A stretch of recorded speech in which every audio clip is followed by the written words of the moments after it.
The Brown Park Podcast is brought to you by Grow Clinics. They're Australia's leading hair transplant clinics, and you can go to growclinics.com.au. G'day, mate. Hello, how are you? I'm very, very well. Today's a very important episode of the Brown Park Podcast, and one that is in the public spotlight of Australia at the moment. Yes, it's. I think we need to go into this one with a trigger warning because some of the topics we touch on may be a little bit traumatising for some. Yep, it's about domestic violence. I've got some stats from ourwatch.org.au, which is a website all about preventing violence against women in Australia. 2 in 5 women, that's 39%, have experienced violence since the age of 15. Men are the most common perpetrators of that violence. On average, one woman is killed every 9 days by a current or former partner. Isn't that crazy? And that is what we're going to be talking about today, with a woman who has gone through domestic violence and has come out the other side and is thriving. She's an incredible woman, and she's going to join us for a chat. Her name is Rowdy Rodriguez, or Bec Rodriguez. Whatever she goes by, we'll have a chat to her today.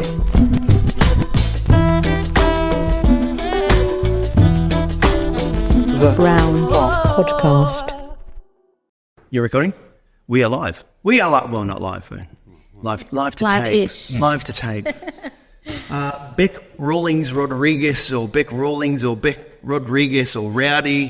Hello. Hello. Thank you very much for joining us on the show. Thanks for having me. Very important conversation that's going on in the country at the moment regarding the scale of domestic violence and what's going on. It's become an epidemic. And we thought that you'd be a fantastic guest to get on the show because you've been through it, survived it, thrived now as a result of it, and are now kicking ass and taking names. What? In every sense of the form. Yeah, literally. Yeah. Let's go right back to the beginning. You were born in Launceston, Lonnie. Good old Lonnie, we call it. For the American listeners, that's Tasmania, which is separated from Australia, but a part of Australia. Yeah. My husband likes to say I need a passport to enter the mainland. Yes. Damn Mexicans. How many scar jokes do you get? A lot. I actually have a scar on my clavicle. So I go the joke. Yeah. I say I got to choose my the pretty head, unlike everyone else. They get stuck with their ugly head. So. No, and so how did you end up in Queensland? That's a funny story. Yeah. It actually goes back to my story with domestic violence. It was my ex-husband's way of isolating me and getting me away from my friends and family, moving to Brisbane. And it was for his fight career, but it was ultimately to isolate me and get me away from everyone so he could further abuse me. So when did you leave Launceston? I've got to say Launceston. It's not Lawn. Is I will get picked up. I wouldn't even know how to say it. Well, a mutual friend of ours, every time I say Launceston, she goes, it's not a lawn, it's a lawn. It's a Launceston. Yeah, you pronounce it like you're an American. Yeah. Launceston. Like they say Brisbane. Launceston. Launceston. There you go. I had my first pro fight 2011, so I moved up the early 2011. We moved from Tasmania or Launceston to Brisbane. How did you go from being a young girl in Launceston to then wanting to become a fighter where you beat the living shit out of people for a living? Well, I got into the sport originally just to lose weight and get fit. Yep. I was a really athletic kid growing up. Yeah, you played basketball. And all Yeah, sorts of basketball, gymnastics, very athletic and competitive. Yep. My whole family was actually, so it was kind of natural. But in my teenage years, I kind of lost my vision and went down a bad path. And along with that was drinking and eating McDonald's basically every day. And then I had my eldest son, Zake, and I was quite out of shape. I put on a lot of weight with pregnancy with him, just through naivety, thinking, I'm eating for two. I may as well eat for two. Good excuse. And I was 19. I was so young. And so I just got into it to get fit again and just try and find something for myself. Yep. And do better for my son. And that's where I found the sport. I just got into a cardio kickboxing class with no idea that you could fight, you could earn money, nothing like that. I just wanted to punch things. So did it stem from doing cardio kickboxing and accidentally making contact with someone to going, that felt good. This is good. I could do this. Yeah, I actually really enjoyed it. I was a rough kid growing up. I was going to ask, what were you like as a kid? Yeah, were you always rambunctious and pushing the limits? Yeah, so I was the youngest of 4 kids. Okay. You had to fight for survival anyway. I didn't you? did. I did. And then my older brother, he used to pit me against the middle child, my sister Carlia. She is the definition of a lover, not a fighter. Okay, right. Poor thing. Yeah, so she copped it. And he would get his friends around and they would fight club, basically. Really? While mum was away, yeah. And we would fight. Brothers. And we'd be pulling each other's hair and getting into it. And then he would open his hand up and he would give the winner the choice of a 50-cent coin and a $1 coin. My dumb ass would take the 50-cent coin because it was bigger. I was going to say, because it was bigger. I would have done exactly the same thing. Ooh, look at that. So you could say I've been fighting since I was a young girl, thanks to my brother. So do you owe all your success to your brother now then? Mostly to my sister, I think. Oh, yeah, to your opponent. Yeah, good point. Yeah. So at what point then, okay, so you discovered that, you found that it was good. At what point did you then go, okay, well, I could turn pro doing this. I feel strong enough and I feel like I can. I mean, it's not an easy sport. You get the shit beaten out of you until you're unconscious. Yes, quite. So you try to avoid that. Yeah. Yeah, well, that's the thing. And look at your record, you generally do. But how did you? I'm just fascinated by the process of. Because Christo's a total opposite of a fighter. He's a lover, like 100%, not a fighter. You've never been in a fight your whole life either.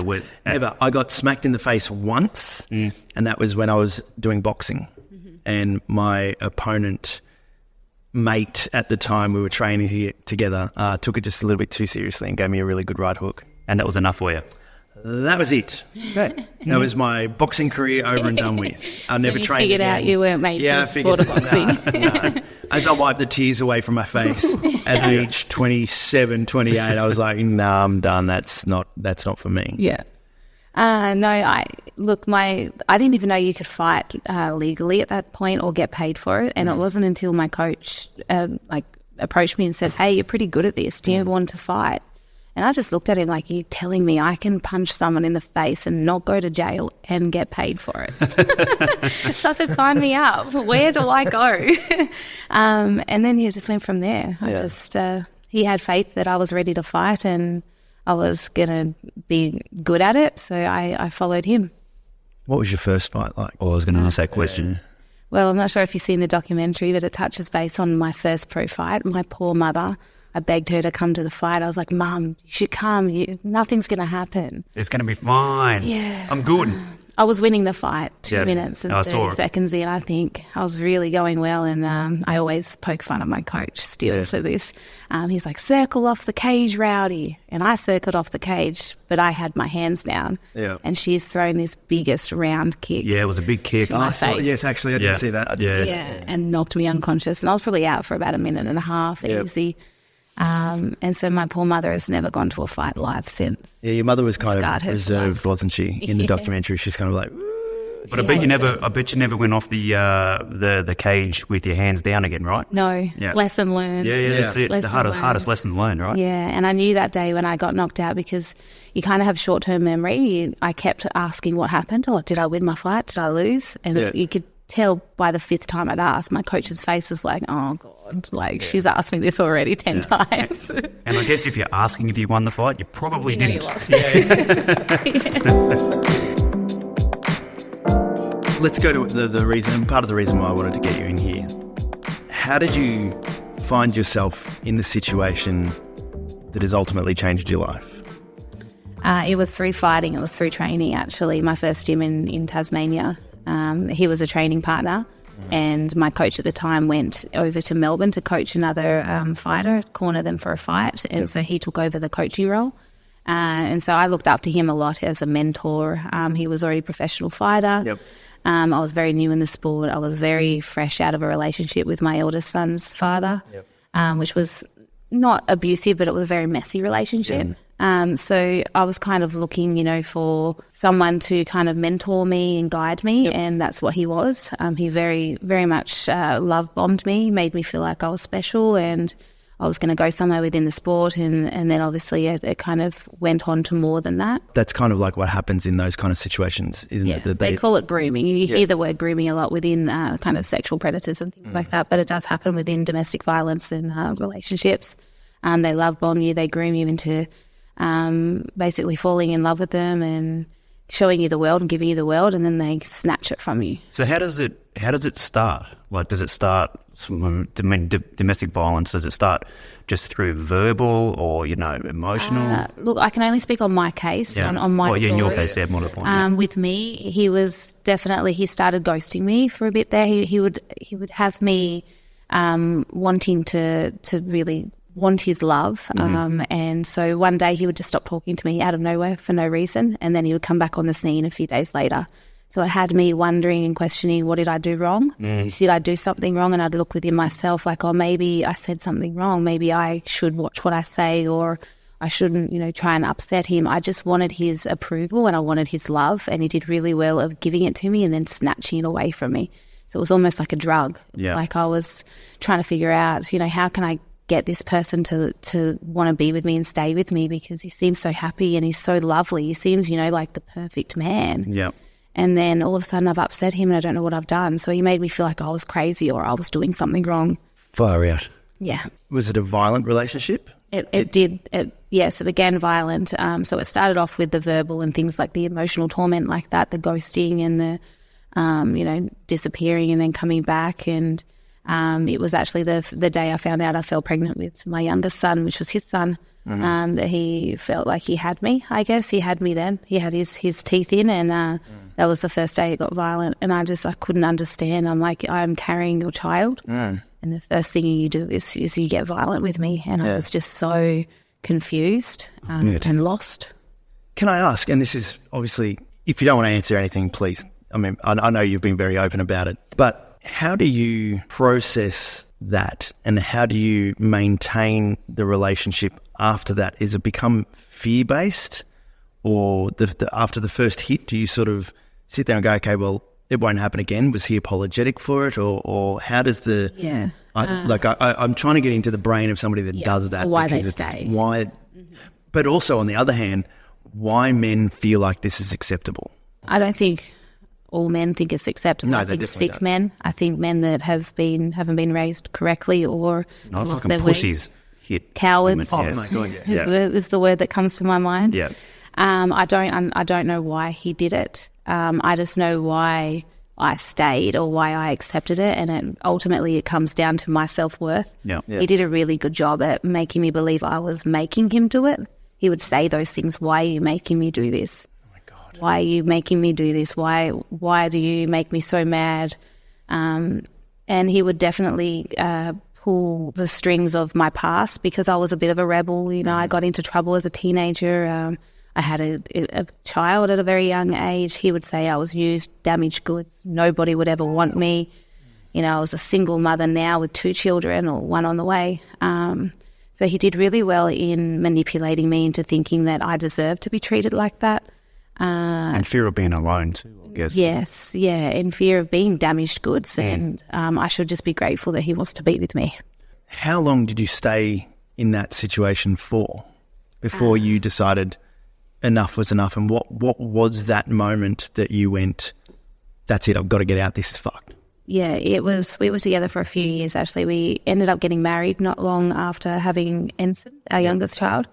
And that's when we moved to Brisbane, and I felt like it was going to be the magic pill. I could get married to this man. I could vow. Fix him? Yeah, I could stop him. Or that, you showed your commitment to him, and then... And I was willing, exactly. Yeah. I'm promising myself to him, I'm going to move to Brisbane and get away from my troubled past and all my friends that apparently reminded him of the piece of shit that I was. Yep. I was going to take his name. We're going to start this new life. And I honestly thought that this was going to be, this is what's going to help. This is what's going to stop him from hurting me.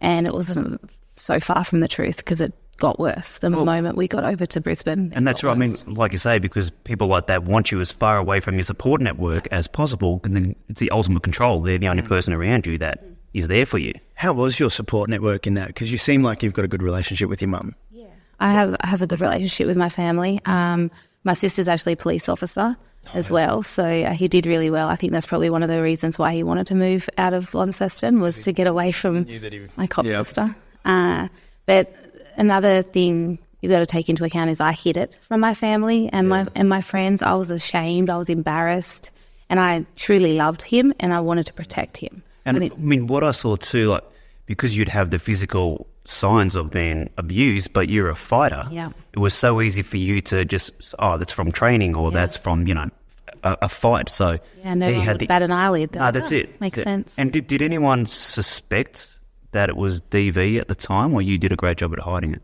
I think I did a really good job at hiding it. I think a lot of people thought he was weird. He was a weird guy. He was very closed off and kept to himself.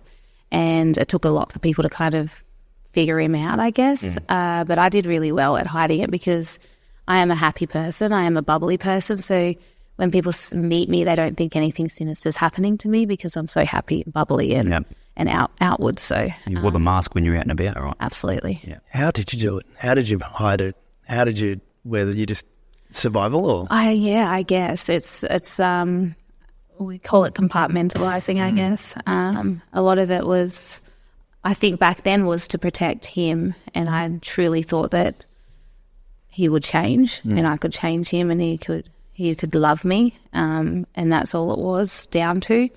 But eventually, obviously, I realised that there was nothing I could do to change this man, and the fact that I didn't leave for myself, I left for the safety of my children, is a really scary thought, because I don't know if I didn't have my kids, if I ever would have left or if I'd still be alive today. Did he ever lay a hand on the kids as well, or? No, he was emotionally, he was not very nice emotionally to my eldest, Zake, because that wasn't his son. And he would look at Zake, and he looks a lot like his biological father, so he would say he reminded him of the piece of shit in my past and things like that. But it wasn't, the day that I left was when he turned his threats towards the children. Okay. That's when I knew I had to. That was the breaking point. To save them. I had to get them out. Yeah. Brown Park. I want to say a big thanks to Grow Clinics for their continued support of the Brown Park podcast. And are you noticing a receding hairline or a widening part? Hair loss is a common concern for many Australians, but there is hope. Grow Clinics, the leading hair growth experts in Australia and New Zealand, with clinics in Melbourne, Sydney, Brisbane, the Gold Coast, Perth and Auckland, can help you get your confidence back. Grow understands that hair loss is a sensitive issue, and that's why they offer personalised treatments designed to achieve the best possible results for each individual, whether you're experiencing male or female pattern hair loss. One of their most popular options is a minimally invasive hair transplant technique. Now, it's performed by highly skilled professionals. This virtually painless procedure leaves no noticeable scarring, and plus, with Grow's online consultation, starting your journey towards a fuller head of hair is convenient and accessible. Do not let hair loss hold you back any longer. Regain your confidence with Grow Clinics. Visit their website at growclinics.com.au or call them today to book a free consultation. That's growclinics.com.au, and defy genetics with Grow.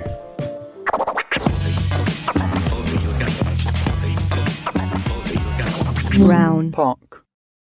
I don't, and this is by no means making light of the situation, but you are a fairly strong woman. Did you ever fight back and kick his ass in return? I wish. I did fight back, absolutely, but he was a professional fighter as well. He knew what he was doing. A lot bigger and a lot stronger, and I think that's what really sucked and hurt the most, is because I knew what I had to do, but I couldn't. Yeah, you feel weak. Yeah. I did. Yeah. And it got to the point where I would just give up and just let him, because I knew I wasn't going to win. And I think that, every time I gave up, that took a piece of my soul. Would have, yeah. How do you feel about it now, looking back on it? What do you wish you had have done differently?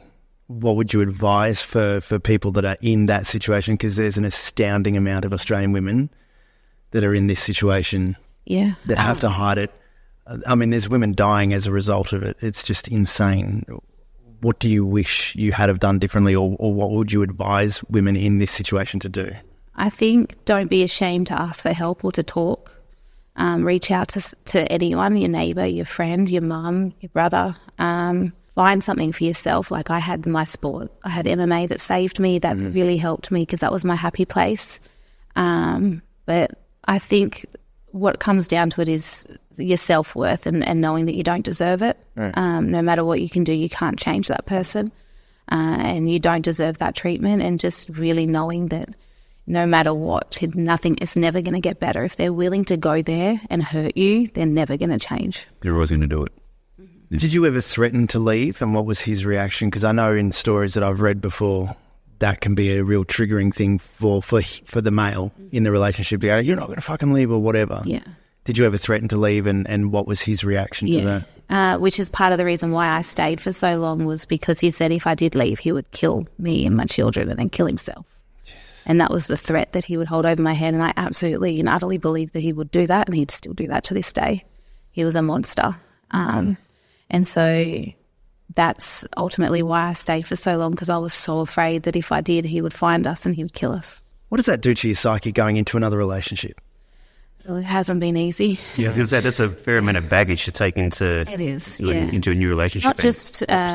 Not just intimate relationships. It took its toll on my friendships, my relationship with my family. I was very closed off for a long time. I didn't trust anyone for a long time. Even coaches, they would give me a compliment like, "Oh, that Becky, you trained really well today." Mm-hmm. In the back of my head, I'm like, "Why is he lying to me?" Like I would question everything. Oh, yeah. And it took a long time. It's not, just as soon as you get out, everything goes back to normal. It takes a long time to work through those demons. It's a trauma. You mean trauma after trauma after trauma you've got to deal with. How did you get out without him going absolutely? Oh, no, he did. He did absolutely go mental, but I waited for him to go to sleep the night that he threatened me and the kids, and I packed a bag with the kids' clothes, and I hopped in the car with the kids. It was about 3 a.m. and just... And he didn't hear it? He didn't hear it, thank God. Yeah. Thank God. And that's when I drove to my mum. My mum was living up in Redcliffe at the time at a holiday house, and I knew that I had to tell her because I knew she wouldn't let me go back if I told her. And but he trashed the house that we were in. He threatened to kill himself. He ended up getting into like a fight with the neighbours because they tried to calm him down. Like he completely lost his mind when he found out that we weren't coming back. What happened to him? Did he face justice? Did you press charges? Where did that land? Can you talk about that? I'm not sure. No, I can. I had a DVO against him, and child services and things like that got involved with the second incident when the police were called with me. I never pressed charges. I was so afraid that he was going to kill us. And he would always hold that over my head. He'd also hold over like I'm his wife. I took a vow to protect him and help him, and how dare I leave or charge him when he's so mentally unwell, and he would stay on his medication and et cetera, et cetera. So I never officially pressed charges. I just wanted him out of my life, and I didn't feel the need to because I was gone and I'd left and I wasn't going back.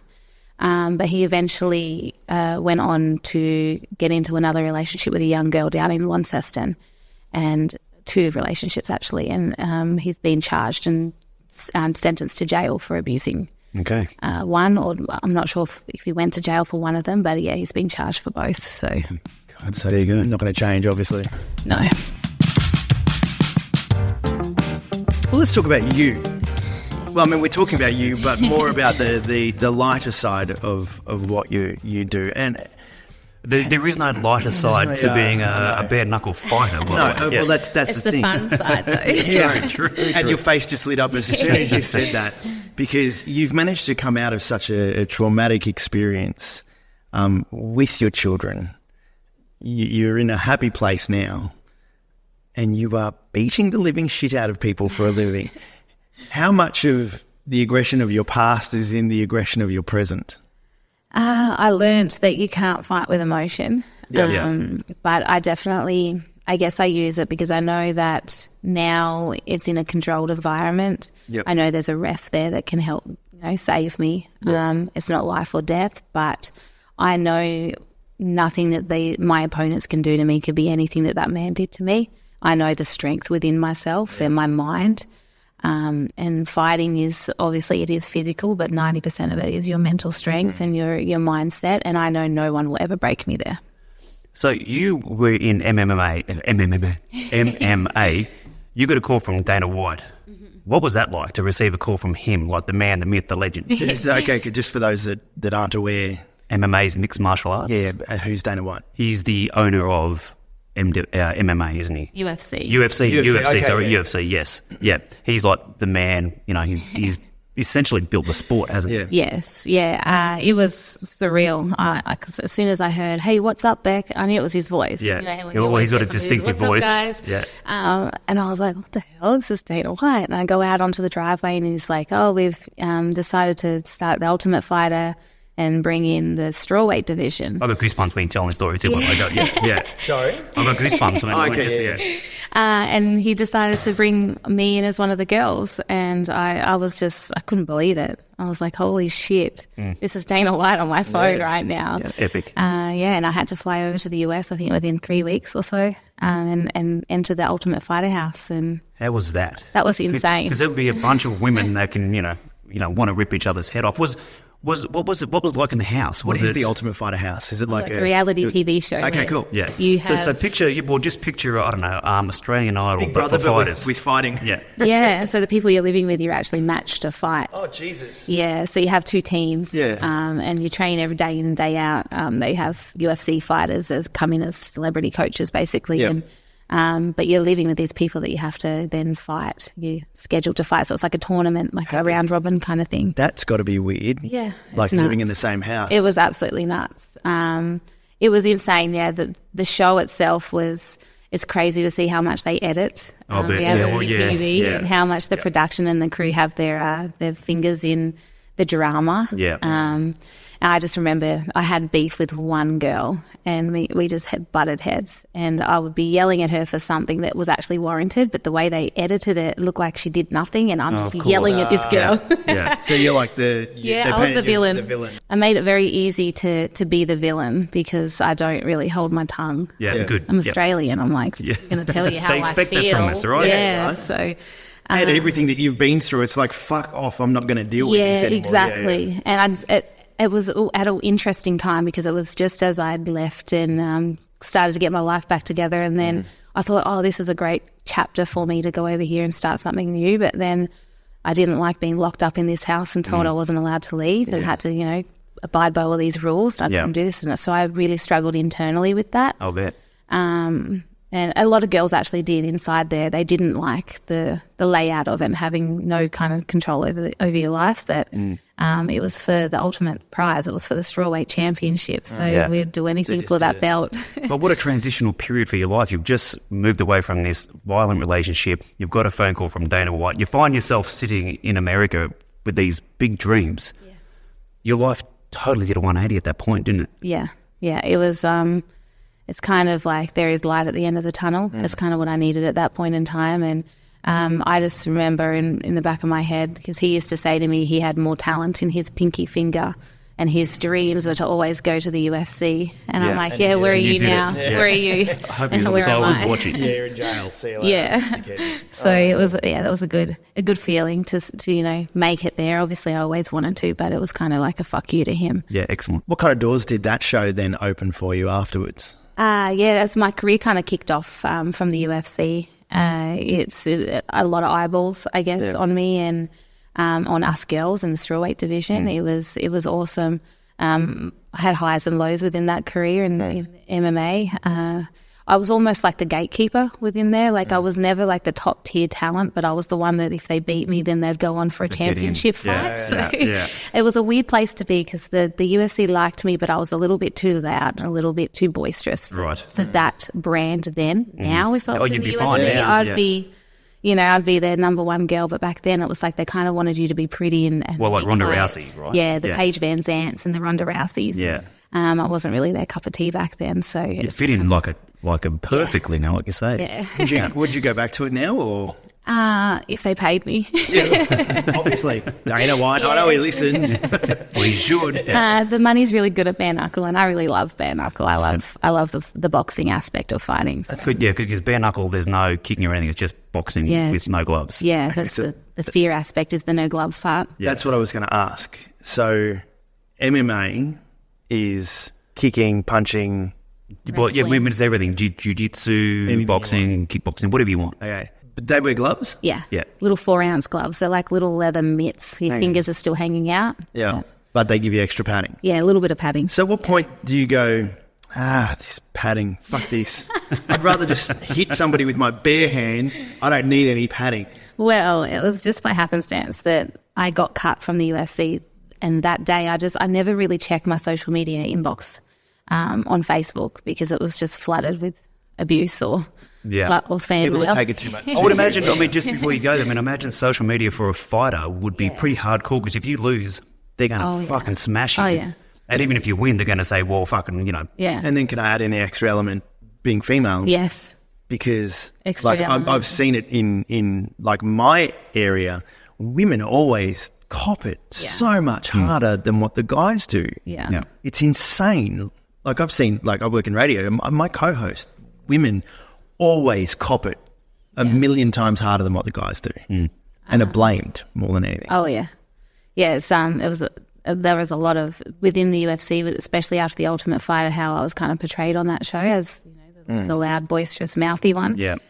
It got to a point where I couldn't even go on social media because it was too mentally draining. And I'm like, why do I care what these strangers have to say? Yeah, fuck them. Put them in front of me. Oh, why? Exactly. Tell me what you've got. I used to send my gym address to people. I'm like, come see me. I'm Yeah. here from 8 a.m. to 10 a.m. I bet you never had one, right? And you see that like there's people on social media now that if people troll them, they find out where they are and they go, hey, and they go stand in front of them and say, Wouldn't that be a tell great me reality? now. That'd be a great reality. There was a show called Beatdown Bully Beatdown. Can't remember. It was an American guy. What his name is? Mayhem Miller. He's actually a piece of shit. Anyway. Well, let's not promote him, but yes. No, but he used to have a show like that. He would, bullies would, but I don't think it was online bullies. I think it was like high school bullies. Right, yeah. But that'd be interesting. You go, okay, well, hey, we're going to set up a reality show. You've got a big mouth. Internet trolls. Yeah.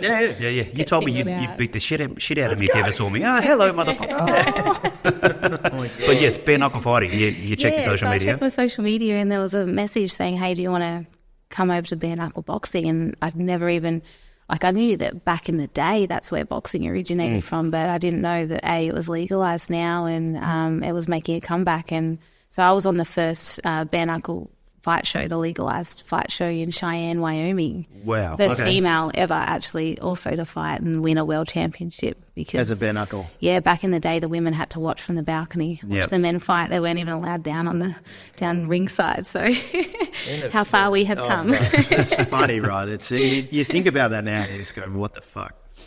I keep telling Chris, though, because we've spoken before about, getting hit, and I'm like, getting hit doesn't actually hurt. Like, your adrenaline's pumping, like, you don't feel it. I mean, the few fights that I've been in, I remember the first fight I was in, I got hit in the head. I'm like, Is that it? that didn't Really? didn't hurt. Oh, it, like, legit, you do So I not got feel it. hit in the head by a boxing glove and went down like a sack of shit. Yeah, but it wouldn't have hurt at the time. Oh God. But you weren't fighting though. You were kind of sparring. Yeah, You weren't yeah, in yeah. it had no adrenaline. Yeah, You there was weren't- absolutely no 100%. Yeah. Once your adrenaline's pumping and you get you legit can get hit, it's like, I didn't even feel it. That was going to Yeah. be that was going to be one of my questions. What does it actually feel like to be smacked in the head? Yeah, it doesn't hurt that much. Like obviously afterwards when you bruise up and swell and stuff, but during the fight you have so much adrenaline and I guess the mindset of I'm going to hit you. Like I'm not going out there to get hit. Yeah. It's not like I like to get hit, but I'm willing to get hit if that means I can hit them. Yep. I just find it's crazy that I love pushing my body and my mind to its limits. Yeah. And I feel like fighting is like that ultimate test of your heart, your mental and your physical. It's like human chess, people. Well, I mean, for me, it just feels like you have to keep calm in chaos. Because if you don't keep calm, then you just drop your guard once and there's, like I say, there's a roundhouse kick coming to the head. I mean, not bare knuckle, but if you drop your guard for 5 seconds and get emotional about it, then well, you hold your game breath. over. Yep. Hold your breath or make a mistake and try and go lead with your head and not your brain, and you get found out pretty quickly. Yeah. How do you make the transition from going where you could smack somebody in the head with your foot to then not being allowed to use your Did you have to hold your what was it a transition? You have to tie your legs together for the first couple of fights so you don't roundhouse them? I was actually probably more conservative. I was like, oh, don't get in trouble. Like, so I kind of like I didn't because you're allowed a dirty box in bare knuckle. You're allowed to clinch and punch and. What's clinch and punch? Wait. You can like collar tie with one. Okay, hand right. And then uppercut. Oh, so you're allowed to go to the head and then punch Yeah, them. so in traditional You look boxing, on your face then. Oh, my God. in traditional boxing, you're not allowed to do that. There's no wrestling. There's no inside fight. You're just allowed to punch. So In bare knuckle, you're allowed to do a little bit of that. So, but I was a little bit reserved in the first round because I was like, I didn't want to get in trouble because I know they were looking for me to do something illegal because I was an MMA fighter. So I was like, don't give them anything. But then, once I kind of relaxed, I went to town on that poor girl's face. Ground Pop. As always, a huge thank you to our sponsors, Grow Clinics. Now, if you're tired of looking in the mirror and seeing your hair thinning, you're not alone. Hair loss affects millions of Australians, but the good news is there are solutions. Grow Clinics can help you get your hair back. They're the leading hair growth experts in Australia and New Zealand, with clinics in Melbourne, Sydney, Brisbane, Gold Coast, Perth and Auckland. At Grow, they understand that hair loss can be a sensitive issue. That's why they offer a variety of personalised treatments, all designed to give you the best possible results. So whether you're experiencing male or female pattern hair loss, they have a solution for you. One of the most popular options is a minimally invasive hair transplant. It's virtually painless, performed by highly skilled professionals, and leaves no noticeable scarring. With Grow's online consultation, starting your journey towards a fuller head of hair has never been easier. So don't wait any longer. Get the confidence back that you deserve with Grow Clinics. Visit their website at growclinics.com.au or give them a call today to book a free consultation. That's growclinics.com.au. Grow Clinics, defy genetics with Grow.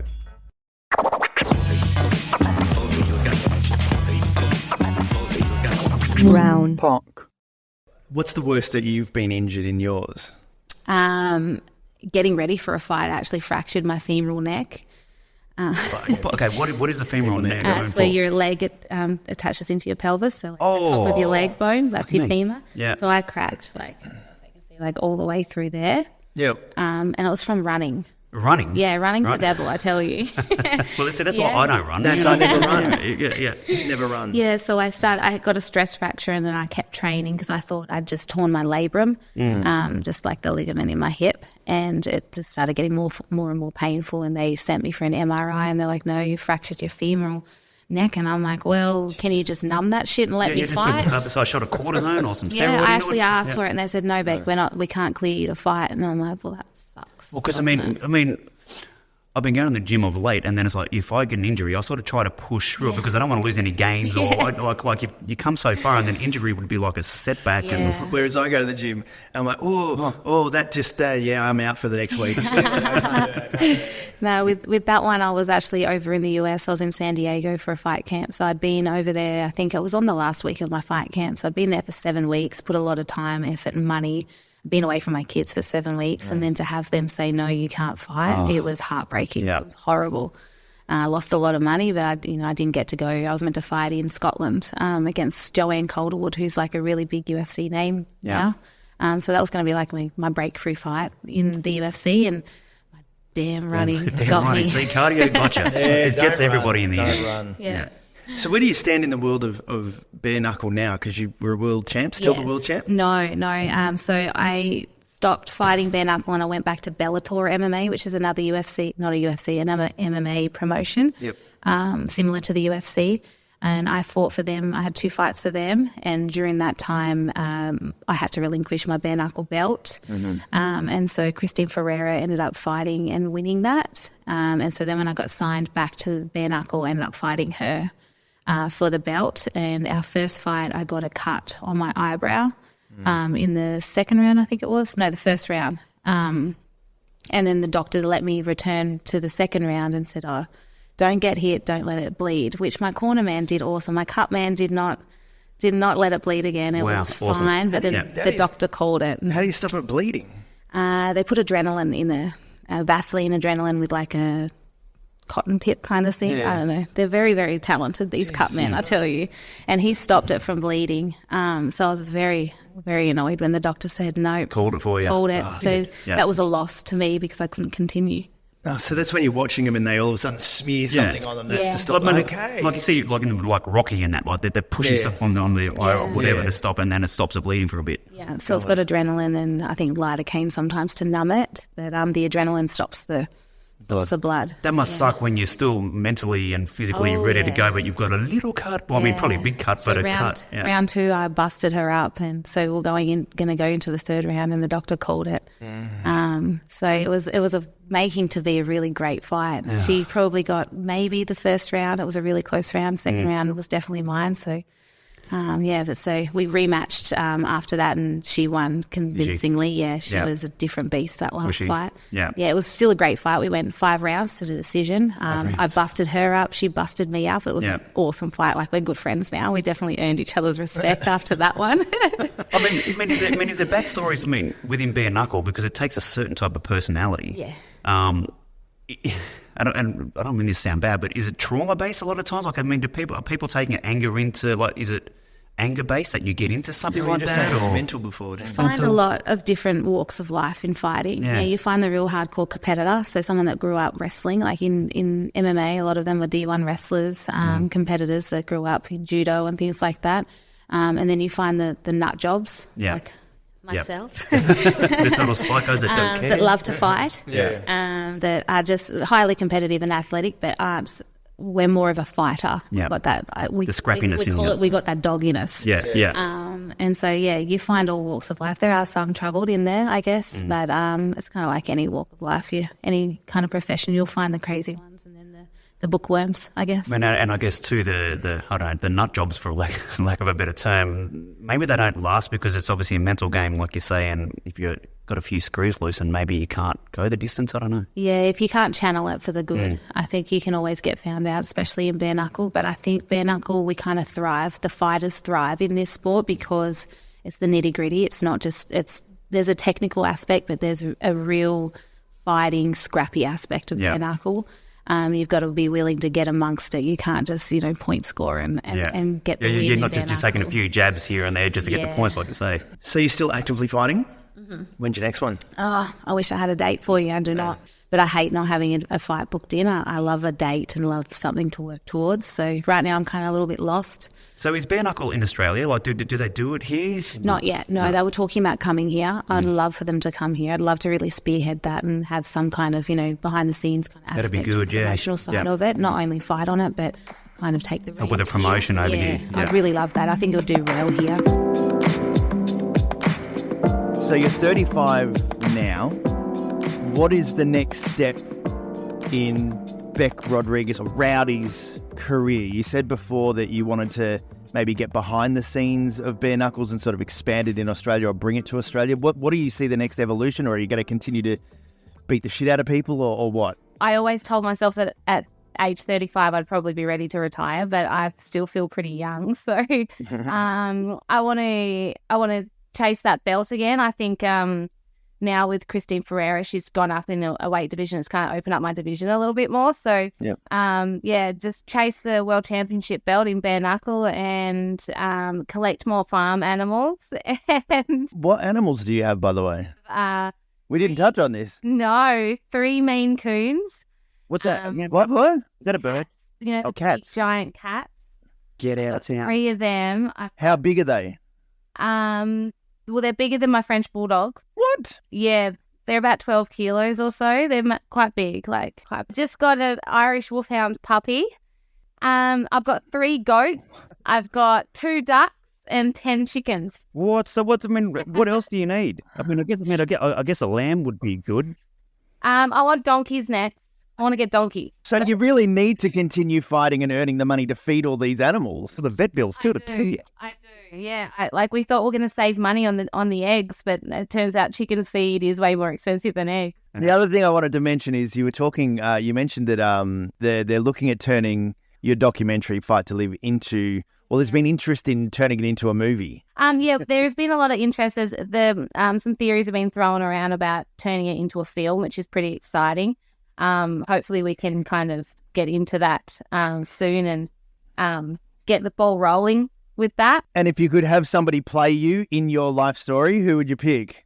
Some people have thrown the idea around that Margot Robbie would be perfect for me, and I look like tattooed Barbie apparently. So that's a good point. That's very good. Yeah, and she's Australian, and I don't know if you've heard her Australian accent, but she's actually got quite a thick bogan accent. Yeah. Well, she'd have to bulk up a bit. She'd almost have to get on, I don't know what women take, but she'd have to get on the female equivalent of testosterone. I think she did. Didn't she do that I, Tonya, or whatever it is? Yeah. She can do rough characters. She does. Well, look. Not always just, pretty and sweet. We know that Margot Robbie listens to the Brown Park podcast. And if she is listening, answer our damn request to come on the show, for Christ's sake. Come on. And then answer the request to make a movie about Rowdy over here. Before we let you go, I really wanted to just ask you, because it is the big topic in Australia at the moment, what is one piece of advice that you would pass on to anybody who has gone through what you've gone through as far as domestic violence? What is one thing that you could advise women who are maybe hiding it at the moment, maybe are living with it but not telling anybody or not showing signs of it, but are going through it? What would you advise them? Well, I wouldn't even want to say that it's just one piece of advice. Just what, if there's a few pieces of advice. For anyone going through it right now, I think the best advice that I could have been given at that time is don't be embarrassed. It's not your fault. There's no need to feel ashamed, and you cannot fix him. No matter what you do, no matter how long you stay, no matter how hard you try to change yourself to fix him, to stop him from hurting you, he won't, and they won't change. And get out before you cannot. Well, Beck, Rowdy, Rodriguez, Rawlings. The documentary is called Fight to Live. It's going to be rolled out in event cinemas around the country. I highly advise you go and check out the story because it's amazing, and we wish you all the success in continuing to beat the shit out of people and making the movie of your life. Awesome. Thanks, guys. Thanks for having me on. The Brown Podcast. Why are you happy? Because I don't want to